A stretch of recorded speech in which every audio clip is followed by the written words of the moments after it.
Hello friends, मैं Deepak Sharma माध्यमी take से एक बार दोबारा हाजिर हूँ एक नई सीरीज़ लेके। मेरी इस नई सीरीज़ में मैं आपको ओपनस्टैक क्लाउड इंस्टॉलेशन के बारे में बताऊंगा, जो कि यूट्यूब में हिंदी में पहली सीरीज़ होगी। अगर अभी तक आपने मेरे चैनल को सब्सक्राइब नहीं किया है तो नीचे दिए गए रेड बटन पर क्लिक करें और साथ में बेल आइकन को दबाना ना भूलें। धन्यवाद। ओपनस्टैक क्या है?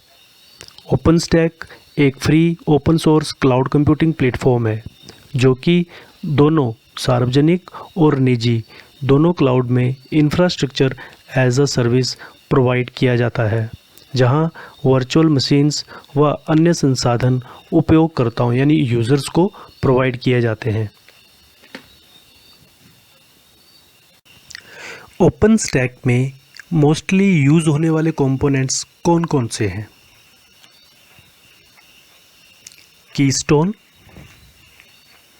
Cinder, Neutron, Heat, Glance, Nova, Horizon, Swift, placement and सिलोमीटर।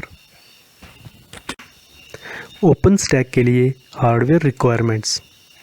मैं मल्टी नोड इम्प्लीमेंटेशन करने जा रहा हूं, जिसके लिए मुझे एक कंट्रोलर नोड की और एक कंप्यूट नोड की ज़रूरत पड़ेगी।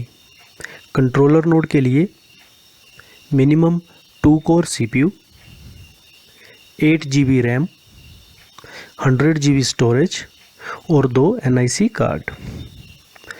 सेम कंप्यूट नोड के लिए 4+ core CPU, 8+ GB RAM, 100+ GB storage, recommended 1 TB storage and 02 NIC। Multi node open stack network layout. ये जो नीचे आप डायग्राम देख रहे हैं, ये multi node open stack network layout है। आप अपनी right side block and object storage देख रहे हैं, जिन्हें हम अभी कवर नहीं करेंगे। इस सीरीज़ में हम सिर्फ कंट्रोलर नोड और कंप्यूट नोड को ही इंस्टॉल करेंगे। जब हम अपनी VM इंस्टॉल करेंगे उसी टाइम में आपको कनेक्टिविटी एक बार डिस्क्राइब करवा दूंगा।